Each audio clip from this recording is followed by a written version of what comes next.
So now that we've seen how to classify systems of linear equations, let's see if we can get to the process of solving some. Here we have a system of linear equations.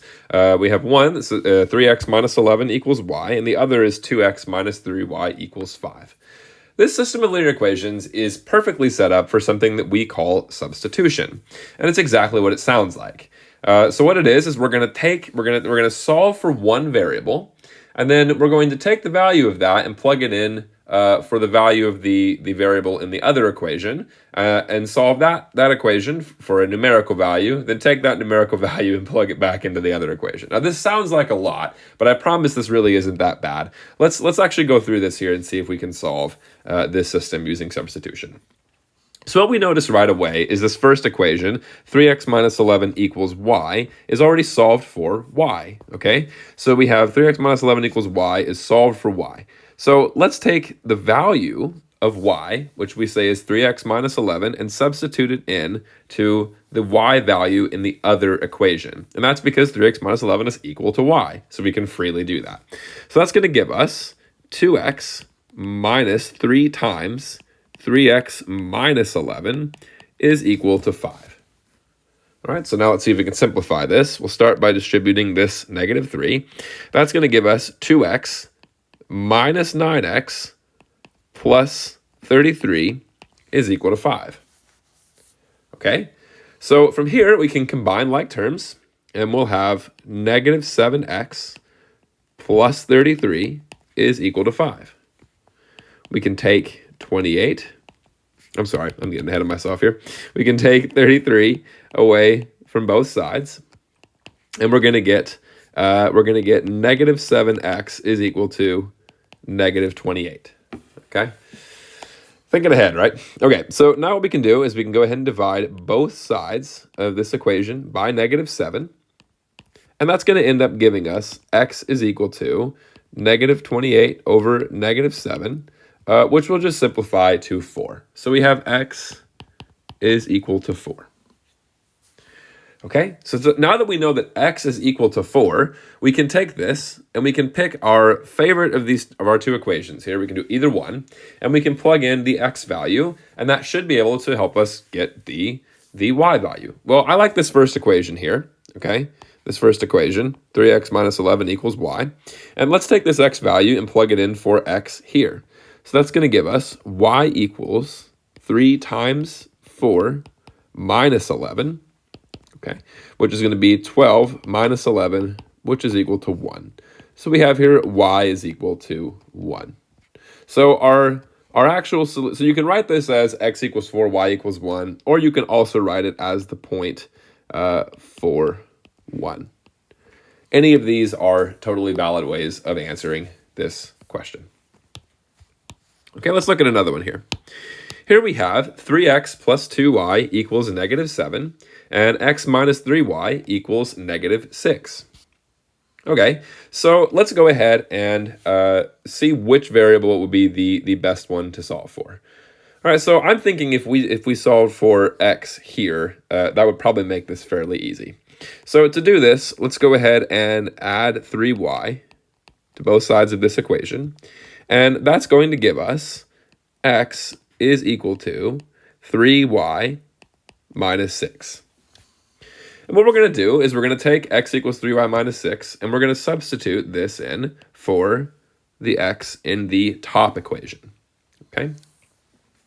So that's going to give us 3 times 3y minus 6 plus 2y is equal to negative 7.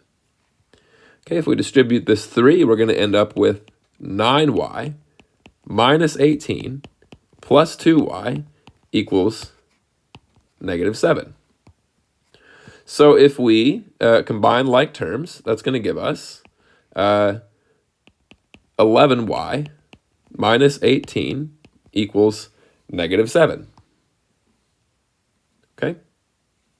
So now we can add 18 to both sides, and we're going to get 11y is equal to 11. So if we divide both sides by 11, we will quickly see that y is going to be equal to 1. Okay, so now what we can do is we can go ahead and plug in y equals 1 into either of these two equations over here.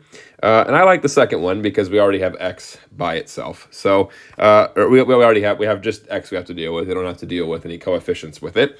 So let's take x minus 3 times 1 is equal to negative 6. Or we end up with just x minus 3 equals negative 6. We can add 3 to both sides, and we get that x is equal to negative 3. Okay, so x is equal to negative 3, y is equal to 1. Or you have the point negative 3, 1. That's also a very valid way to write this solution. Okay, let's look at one more example here. Here we have 3x plus y equals 13, and we have negative 4x plus 5y equals 32. Okay, so in this case, I'm thinking we should probably solve for y here. Okay, solve for y here. And one good way to determine which one you want to solve for, if this is going to be the best way to go about it, is probably you want to find the variable that doesn't have any coefficients next to it. Okay, if you find one that doesn't have, or maybe just a negative sign, but the idea here is you want to see if you can find one that has the simplest possible setup, so that you can just go ahead and quickly and easily solve for that variable. If you can't find one that's like that, there are other methods, as we're going to discuss in future videos. Okay, so let's solve for this y here. All right, so to do this, let's add 3x to both sides. All right, these will cancel, and we're going to get y is equal to 3x plus 13. And now what we can do is we can substitute y equals 3x plus 13 in for this y here. And that's going to give us negative 4x plus 5 times 3x plus 13 is equal to 32. Okay, so let's go ahead and distribute this 5. So we'll get negative 4x plus 15x. Okay, plus 65 is equal to 32. Okay. All right, so here we have negative 4x plus 15x. All right, so that's going to give us 11x plus 65 is equal to 32. So we can take 65 away from both sides, and we're going to get 11x is equal to negative 33. Okay. So from here, we can go ahead and divide both sides by 11, and that's going to give us eventually that x is equal to negative 3. So now that we know that x is equal to negative 3, we can go ahead and substitute this value in for either of our equations. Let's do the first one. I don't think there's particularly an easier of the two. So let's go ahead and solve for the first one here. Okay, so here we have negative 3 times negative 3 plus y is equal to 13. And that's going to give us 9 plus y equals 13. We can take 9 away from both sides, and we get that y is equal to 4. Okay, so we have x equals negative 3, y equals 4, or we have the point negative 3, 4.